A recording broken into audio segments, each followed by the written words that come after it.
आप देख रहे हैं बीजापुर इन्फो। मैं आपके साथ जाफर कलादगी। आने वाले लोकसभा चुनाव के लिए कांग्रेस जेडीएस गठबंधन अनुसार बीजापुर जिला मतक्षेत्र जेडीएस के खाते में गया है, जिसके चलते आज बबलेश्वर में कांग्रेस और दलित संगठनों के कार्यकर्ताओं ने प्रदर्शन करते हुए लोकसभा चुनाव के लिए बीजापुर मतक्षेत्र कांग्रेस के लिए छोड़ने और कांग्रेस से पूर्व एमएलए राजू अलगूर को टिकट देने की मांग की।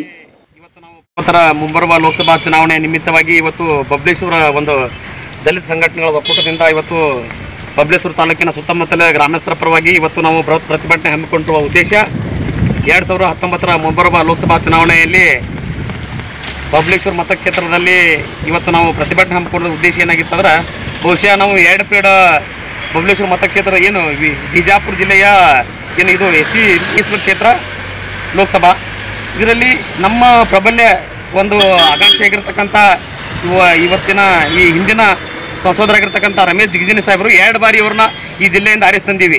ಆದ್ರೆ ಈ 2 ಬಾರಿ ಆರಿಸಿ ತಂದಿದ್ರು ಕೂಡ ಅವರು ಒಂದು ಅಭಿವೃದ್ಧಿ ಇದಾಗಿಬಿಟ್ಟಿದೆ, ಇಲ್ಲಿ ಜೀರೋ ಆಗಿಬಿಟ್ಟಿದೆ. ಆ ಒಂದು ಪ್ರಯುಕ್ತ ಇದನ್ನು ನಾವು ಖಂಡಿಸಿ ಇವತ್ತು ಪ್ರಬಲ್ಯವಾಗಿ ಕಾಂಗ್ರೆಸ್ ಪಕ್ಷದಿಂದ ದಲಿತ ಸಮುದಾಯದಲ್ಲಿ ಪ್ರಬಲ್ಯ ಇದು ಆಗಿರ್ತಕ್ಕಂಥ ಶಕ್ತಿಯಾಗಿರ್ತಕ್ಕಂಥ ರಾಜು ಅಲ್ಗೂರ್ ಸಾಹೇಬರಿಗೆ ಕಾಂಗ್ರೆಸ್ಸಿಂದ ಬಲಗೈ ಸಮಾಜಕ್ಕೆ ಟಿಕೆಟ್ ನೀಡಬೇಕಂತ ನಮ್ಮ ಒಕ್ಕೂಟದ ಒಂದು ಆಗ್ರಹ ಐತಿ. ಅದಕ್ಕೆ ಮುಂಬರುವ ದಿನಮಾನಗಳಲ್ಲಿ ಏನಾಗಿರ್ತಪ್ಪ ಅಂದ್ರೆ MB ಪಾಟೀಲ್ರನ್ನ ಬಿಜಾಪುರ ಜಿಲ್ಲೆಯಲ್ಲಿ MB ಪಾಟೀಲ್ರನ್ನ ನಂಬಿಕೊಂಡು ಬಹು ದಿನಗಳಿಂದ ದಲಿತರು ಬದುಕ್ತಾ ಇದ್ದಾರೆ. ಆ ಒಂದು ಅವರ ಮೇರೆಗಿಟ್ಟಂಥ ಒಂದು ನಂಬಿಕೆಗೆ ಸಾಹೇಬರು ಏನು ವಿಶ್ವಾಸ ಇಟ್ಟು ಇವತ್ತು ಬಲಗೈ ಸಮಾಜದಲ್ಲಿರ್ತಕ್ಕಂಥ ರಾಜು ಅಲ್ಗೂರ್ ಸಾಹೇಬರಿಗೆ ಟಿಕೆಟ್ ನೀಡಿದ್ದೇ ಆಗಿತ್ತಂದ್ರೆ ಮುಂಬರುವ ದಿನಮಾನದಲ್ಲಿ MB ಪಾಟೀಲ್ ಕೈ ಬಲಪಡಿಸ್ತೀವಿ. ಇಲ್ಲಪ್ಪ ಅಂತಂದ್ರೆ ಮುಂದಿನ ದಿನಮಾನದಲ್ಲಿ MB ಪಾಟೀಲ್ ಒಂದು ಇದರಲ್ಲಿ ಕೂಡ ಮತಕ್ಷೇತ್ರ ಕೂಡ ಹಿನ್ನಡೆ ಆಗ್ತಾ ಇರ್ತಕ್ಕಂಥ ಒಂದು ಒಕ್ಕೂಟದಿಂದ ನಾವು ಆಗ್ರಹಿಸ್ತೇವೆ.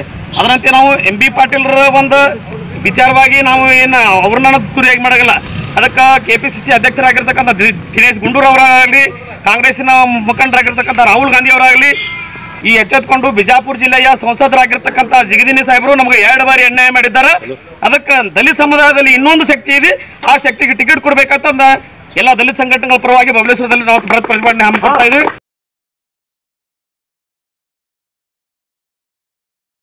और भी खबरों के लिए लाइक कीजिए, शेयर कीजिए और सब्सक्राइब कीजिए बीजापुर इन्फो चैनल को। और हाँ, बेल आइकॉन दबाना ना भूलिएगा। धन्यवाद।